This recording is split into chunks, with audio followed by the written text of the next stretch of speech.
Hello and welcome to my channel. I am a friendly neighborhood judge in the Southern California region. I have covered quite a few games in my past, both judging and content creating. Magic, Yu-Gi-Oh, My Hero, some other card games. But I wanted to do a Star Wars video, and I wanted to cover Star Wars because, one, I love Star Wars. I'm a big fan of the lore and characters and stories, but also the card game is something that I have not been enjoying it. And this isn't a rant review about how much I hate Star Wars Unlimited, because it's not. I do like this game. For me, it's a little bit difficult. It's a turn-based game and it's really slow, and I'm just not really inspired by too much. But with Legends of the Force, it's gotten into a lot of things that I really like and that I'm excited about for this game moving forward.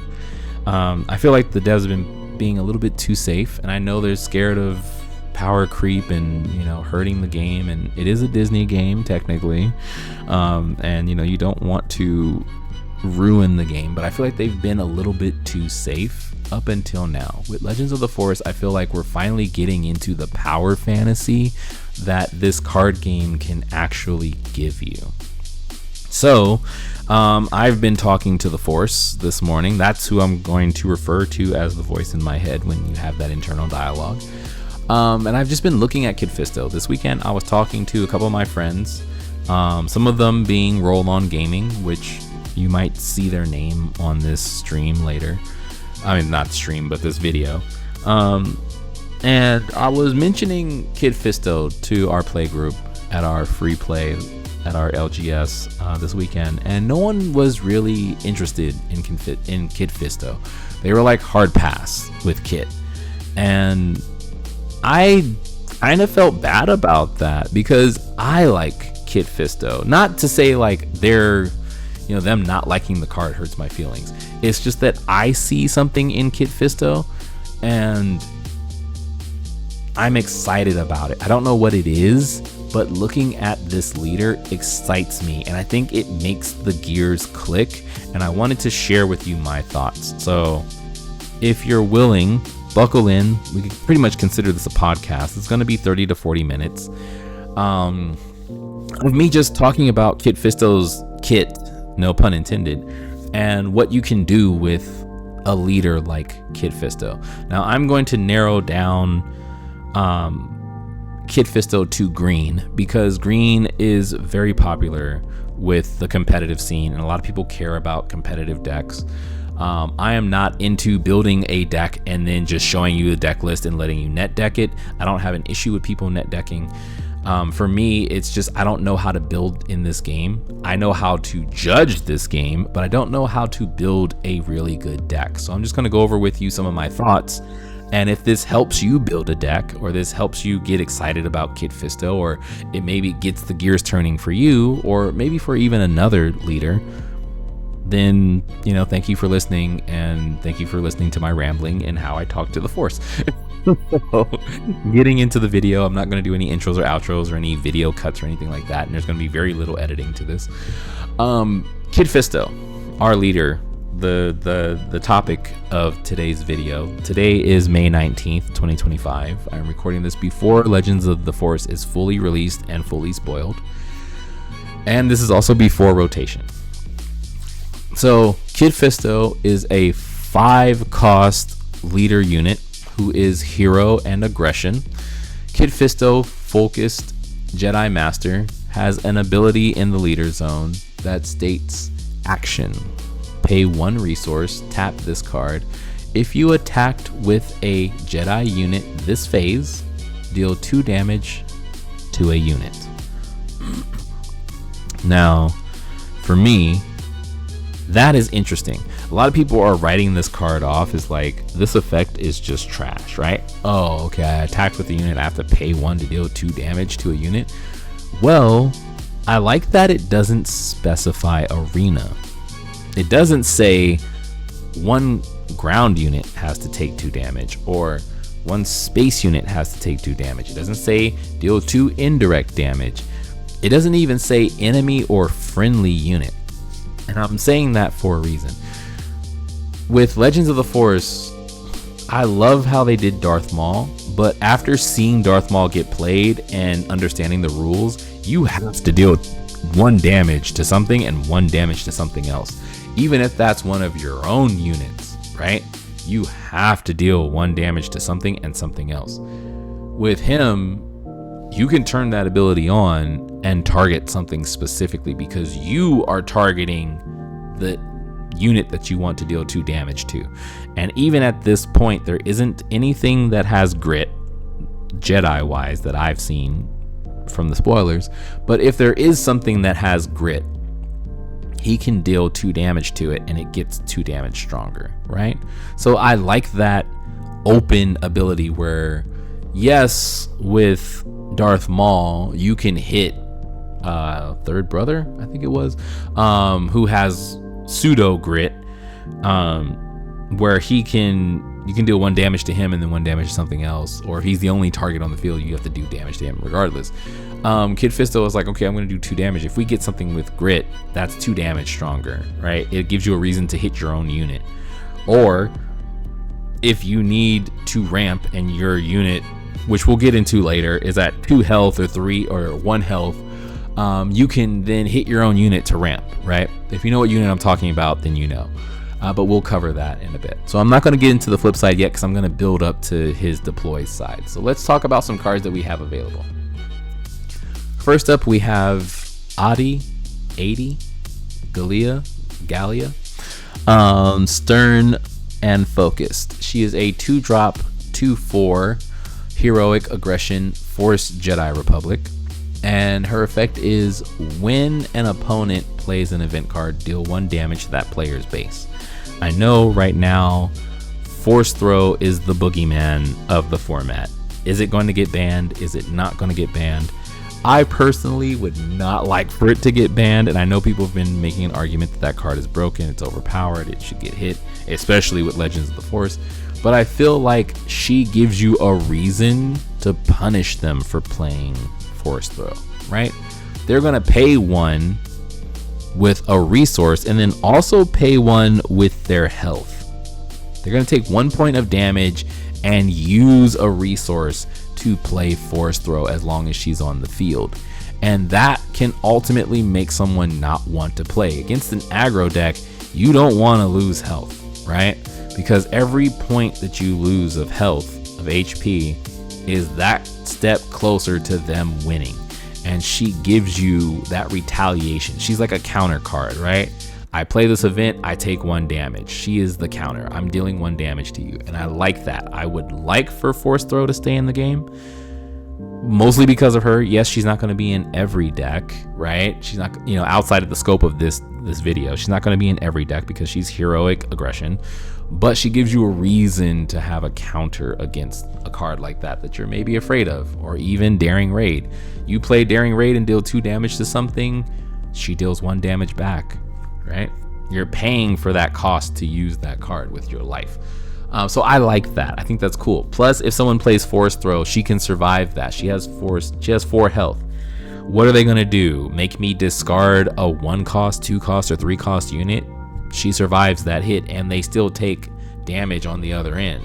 So I like that. Okay, you're going to play Daring Raid on first turn. Well, I did 1 damage to you too. So, 1 damage to you, you did 2 damage to me, whatever.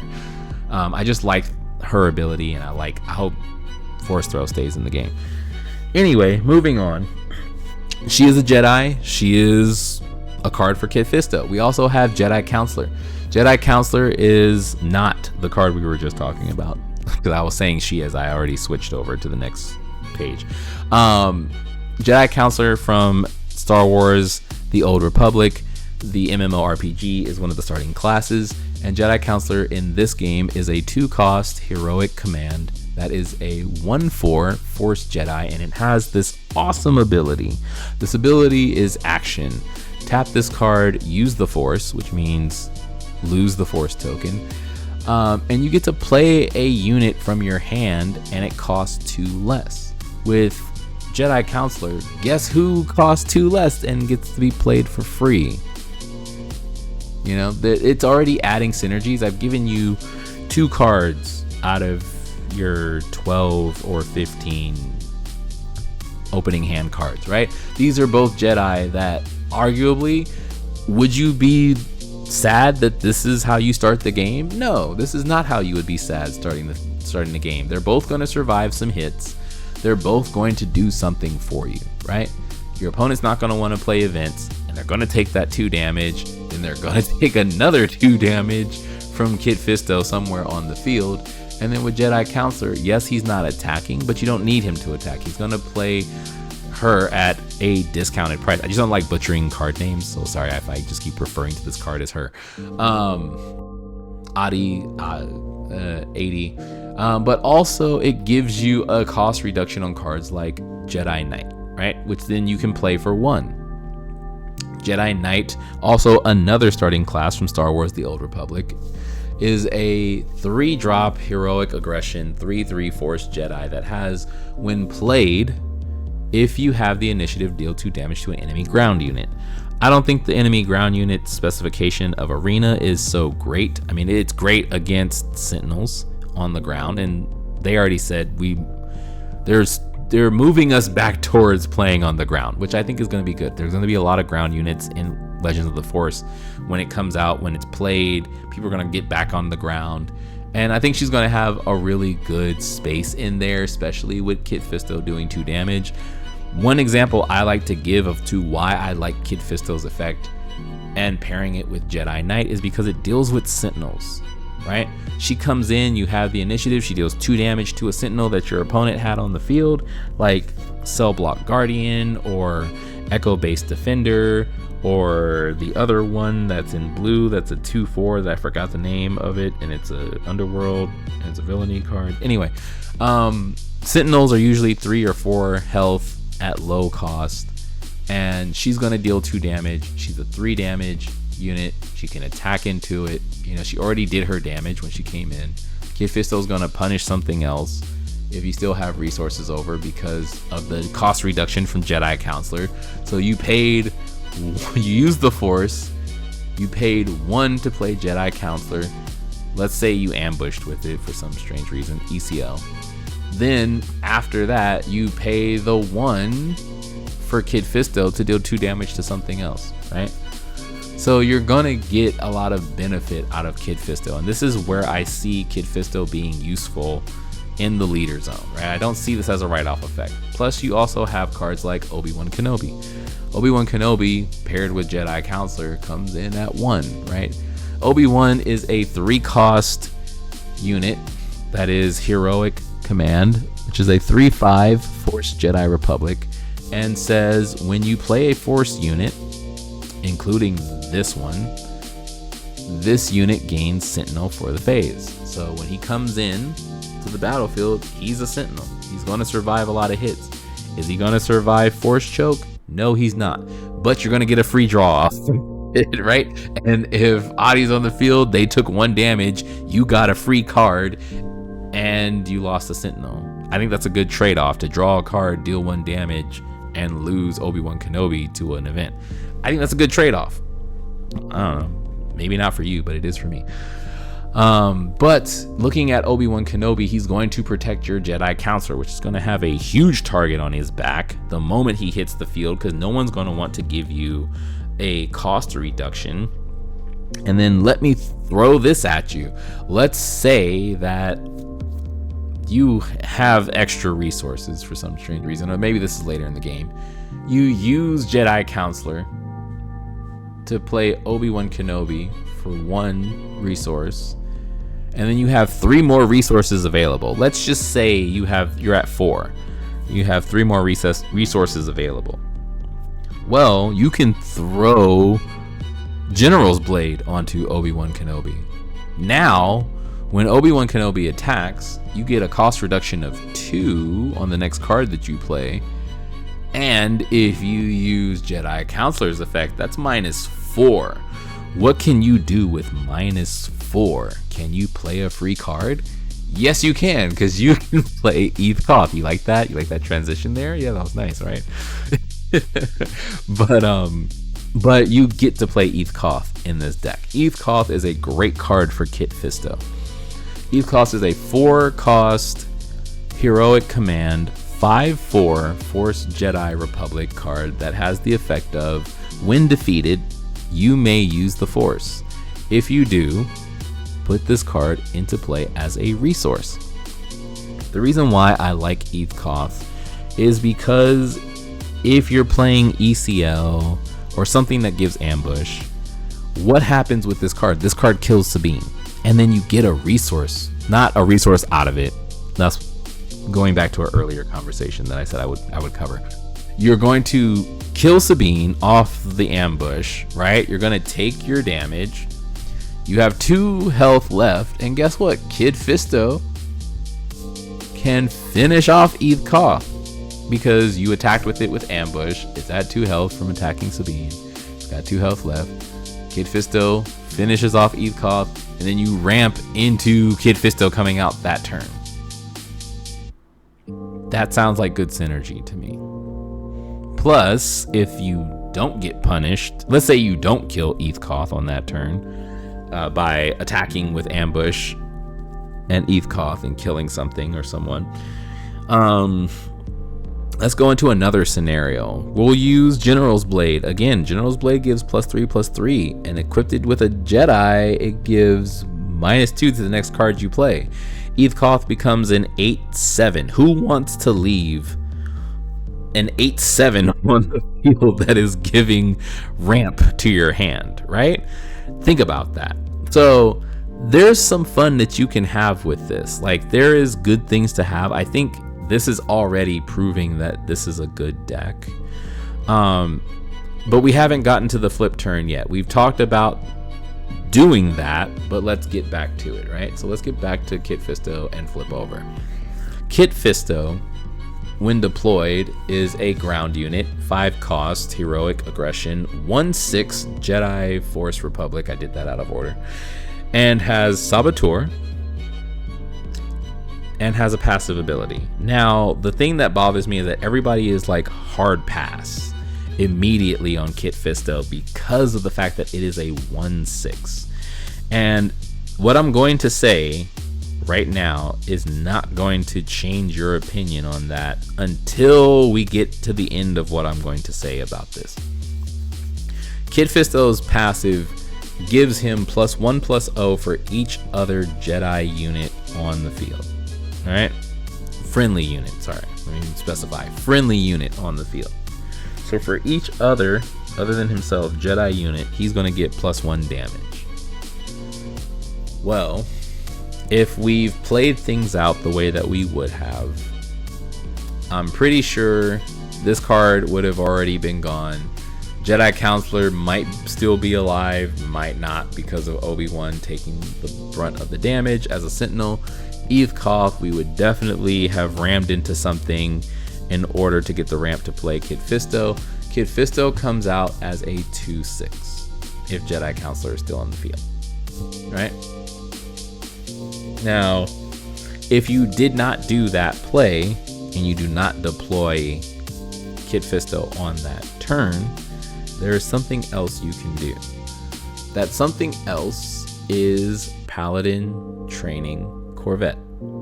I like this card for this deck, and here's my reasons why. Paladin Training Corvette is a space unit. It is a 5 cost heroic command, 3/5 Jedi Republic vehicle, capital ship, and it has the effect, when played, you may give an experience token to each of up to 3 force units. Now, those experience tokens are great. Does that make Kid Fisto any better? And you're probably like, what is going on with you, and why are you not convincing me that Kid Fisto is this amazing leader? Because I'm getting to it, man. Hold on, all right? But Kid Fisto would be what? He would get a +1/+1, so he'd be a 2/7. If Jedi Counselor is still on the field, surviving from the other turns, that makes Kid Fisto a 3/7, with Paladin Training being on the field, giving the experience tokens, that makes him a 4/7 because the ship is also a Jedi. So he's a 4/7 for 5. To some people, that may be good. To some people, that may be terrible. I think that's pretty good, because next turn, let's use another example. General's Blade. General's Blade now gives him +3/+3. I think that's a great card. He was at what, 4? Now he's 7? 7/10? A 7/10 as a 5-drop? Come on. That already sounds good. It's kind of like Anakin. Anakin from Twilight of the Republic. Does he look great if you deploy him at full health? No, he does not. He does not seem this really good leader that I would want to play, because at full health, he's not really that impressive as a leader.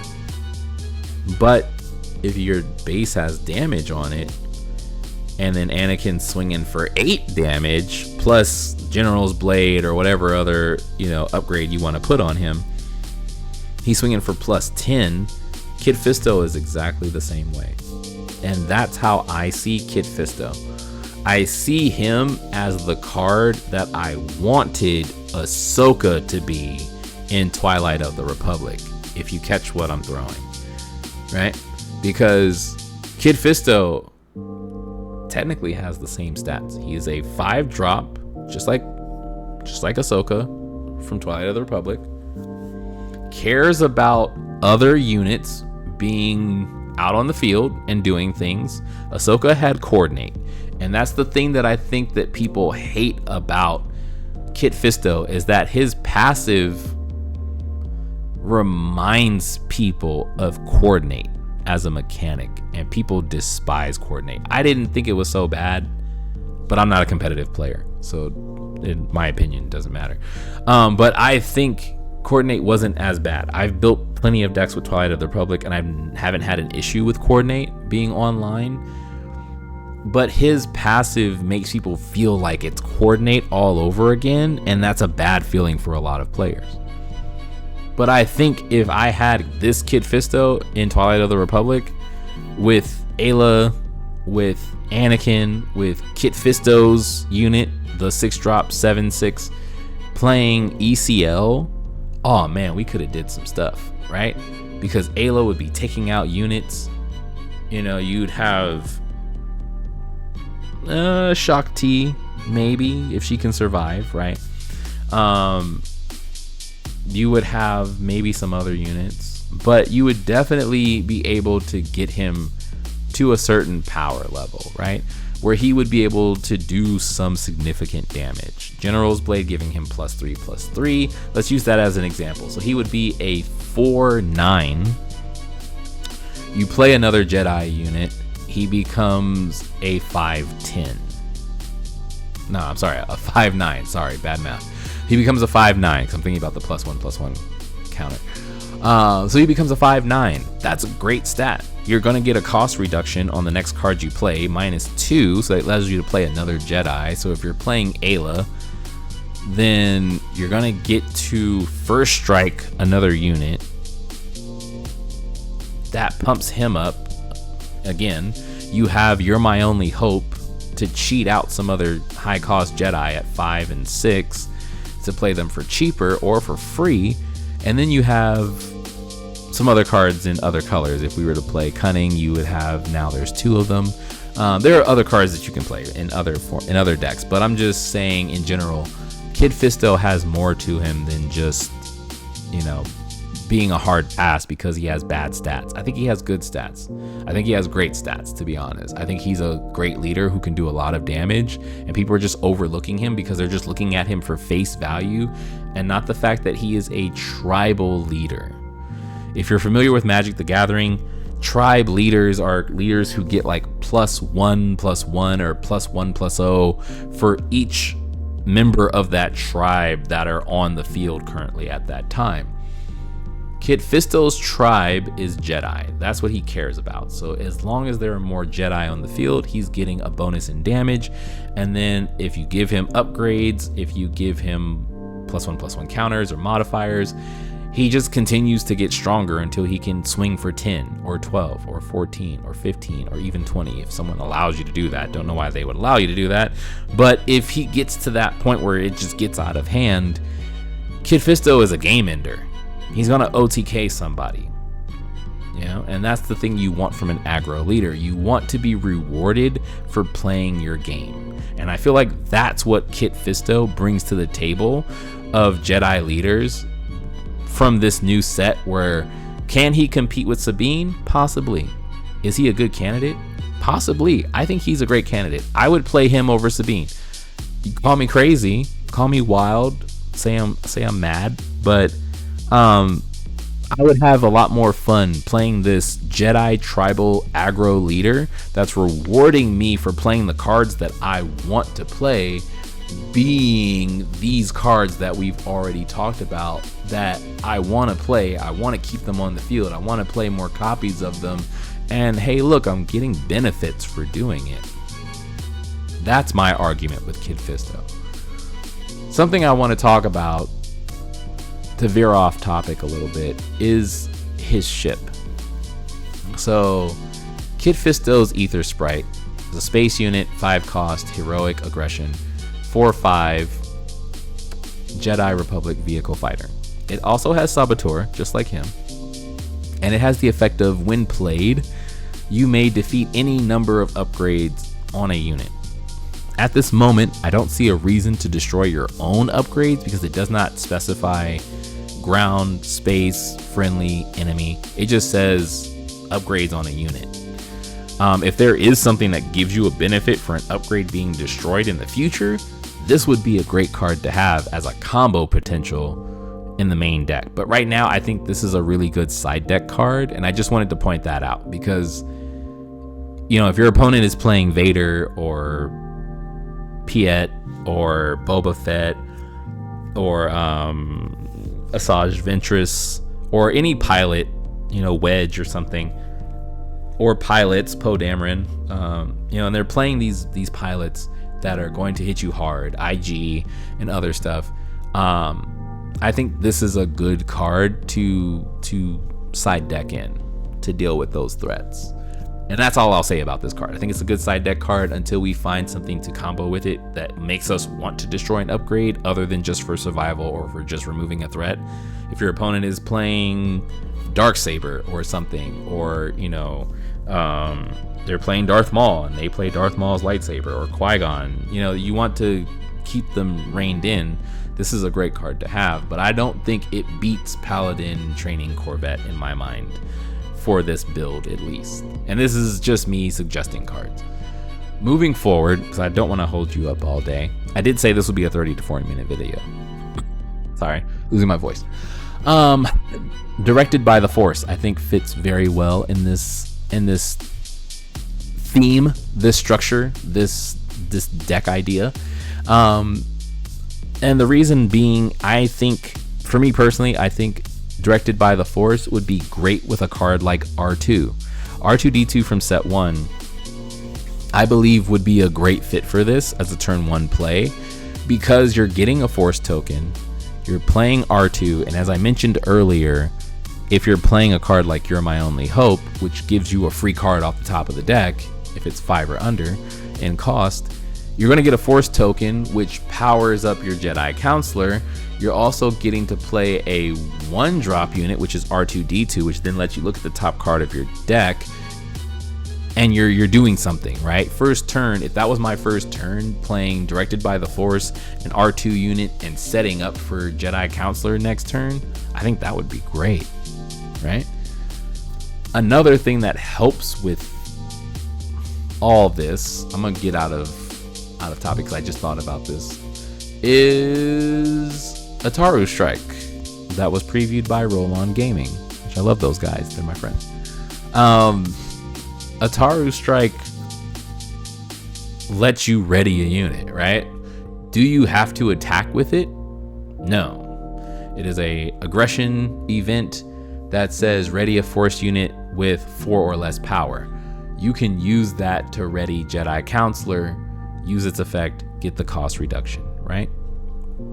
I'm not going to spend too much time on that because there's a lot of things you can do. You can ready Kid Fisto. If Kid Fisto is coming out on the field and is less than 4, you get to ready it and attack again.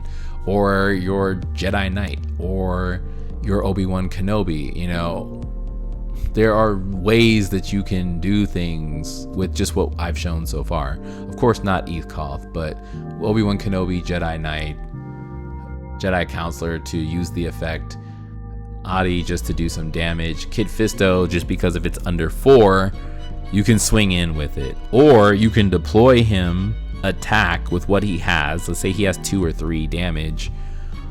Play the onslaught, ready Kid Fisto, put that General Blade on him and swing for even more damage. You catch my drift? This is where my mind has been. Or you can do something like Neiman Strike. Neiman Strike, 1 cost command event, attack with a force unit, even if it's exhausted. It gets +1/+0 and can't attack bases for this attack. But if you're having to deal with a Sentinel and you have Jedi Knight out, again, Jedi Knight is out, it's going to deal 2 damage to something, you have the initiative, and then you use Neiman Strike, it's a 4/3, Neiman Strike, it's a 4/3 now that is attacking a Sentinel and dealing with that threat. You know, you're dealing essentially 6 damage to something on the ground, which is more than enough to kill most leaders. So I think there's a lot of combo synergy. I think there's a lot of just synergy in general with the tribe. And then of course, if you need some extra oomph, you have Constructed Lightsaber, which is going to give you Restore 2 on Kid Fisto, increasing his damage by 2, and then whatever other Jedi you have on the field. Like I said, this Kid Fisto feels like it's just rewarding you for playing the cards that you want to play. And that's pretty much all I have to say about this. If you stayed this long, thank you. I have some closing thoughts that I would like to just get out of my head and just speak openly on. But if you don't want to stay, you don't have to. I'm not going to hold you here. Kid Fisto, I feel like I don't think it's going to replace Sabine. I don't think it's going to replace Poe Dameron. I don't think it's going to be the strongest aggression leader in the format after rotation or before rotation. But as far as what Fantasy Flight Games has done with the new devs that have been working on Legends of the Force, I feel like they're finally giving us that power fantasy that I've been looking for in this game. And I say that because up until now, outside of set 1, everything's been really safe. They've been scared of power creep, and I'm not bashing Fantasy Flight Games or the devs. I'm giving them their flowers. I feel like they've been really safe, like they've been really scared of power creep, and this is a Disney card game after all. You don't want to go too crazy, you don't want to ruin the game, you don't want to make Disney mad or lose your license, you know, you don't want to lose your contract. But with this set, I'm finally excited for more than just Revan. Like, yes, Revan was spoiled and I lost my marbles. And then Mother Talzin and all the Night Sisters, which I love them, I lost my marbles, right? I went ape, right? But when I look at Kit Fisto, I see the potential of this is something I want to build. If I was to play competitive and not be a judge, I would want to play Kid Fisto, not only because it's fun, but it fits within the parameters of a competitive deck. You're playing on green, and then you can play him on blue, Vigilance, you can play him on Command.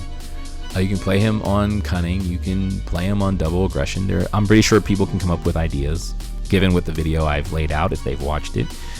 I think he makes a stand for himself as a good tribal leader, and rewarding you for playing the tribe, for playing the theme, for wanting to win. He's going to help you get there, right?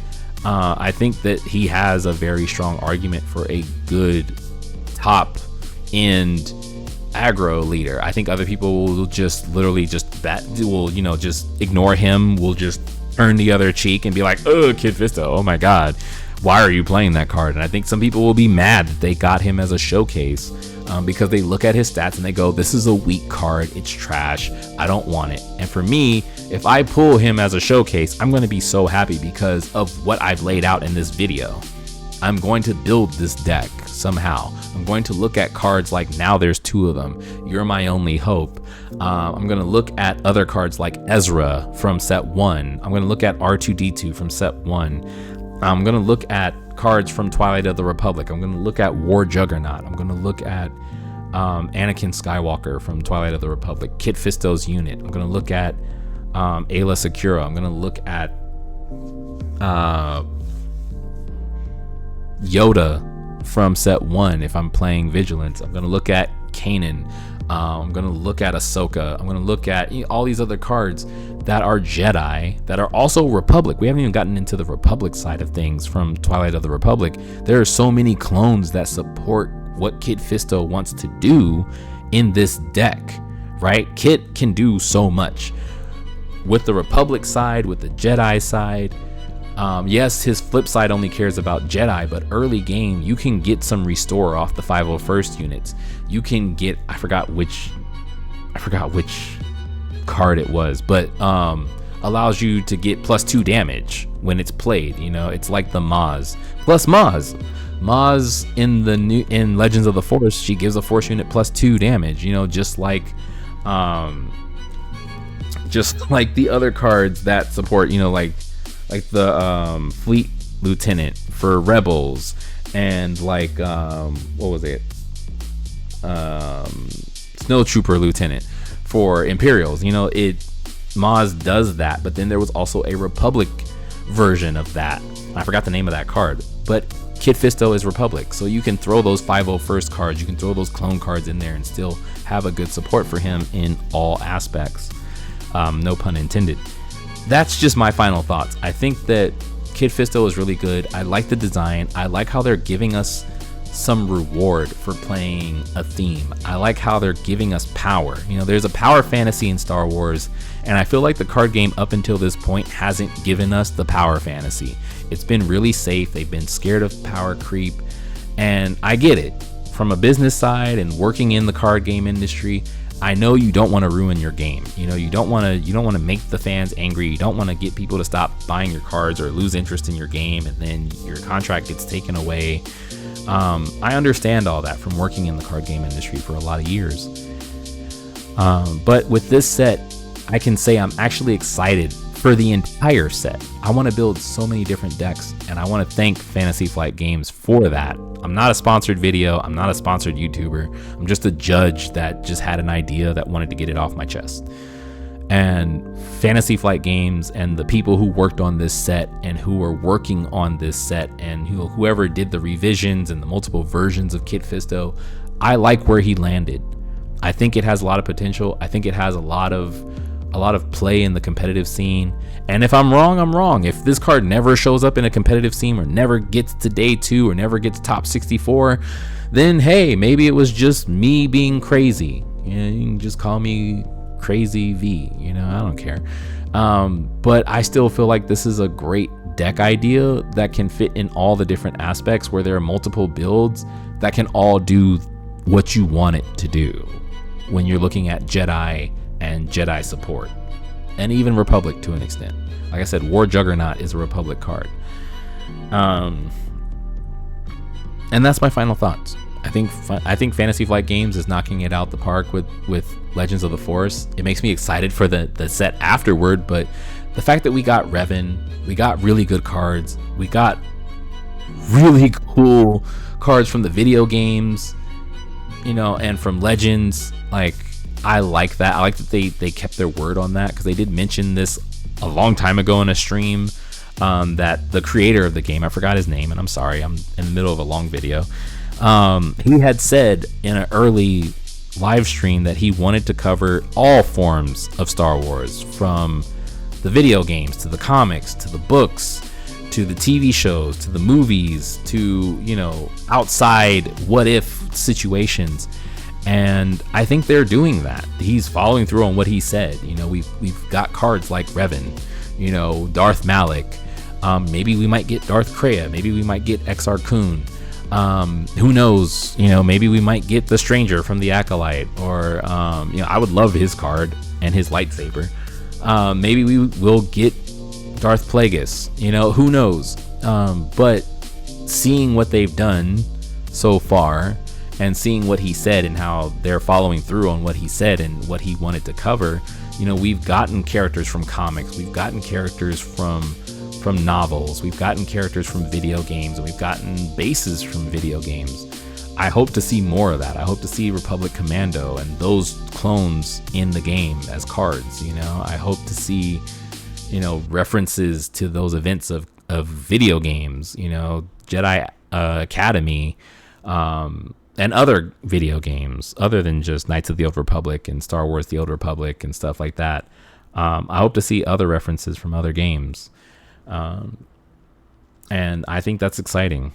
So those are my final thoughts. That's where I'm landing. This is a 40-minute video. I'm sorry I took up so much of your time, but thank you for listening to this old judge ramble about stuff that he couldn't get out of his head. So I will leave you with that. No outro, no intro. I don't really care for those things. I'm not going to tell you to like, comment, subscribe, because I honestly don't care about that stuff. I don't get paid for this. But I will say, may the force be with you. And I hope if you pull Kit Fisto, you remember this video. Or if you see a friend that pulls the showcase of Kit Fisto and they're sad, show them this video and what they can do with it, and the possibilities of how turns could turn out, and the combos, the synergy, the structure, the idea behind this leader and what it can do other than being a 1/6 on turn 4, So other than that, thank you. Have a good day. May the force be with you. And once again, peace out.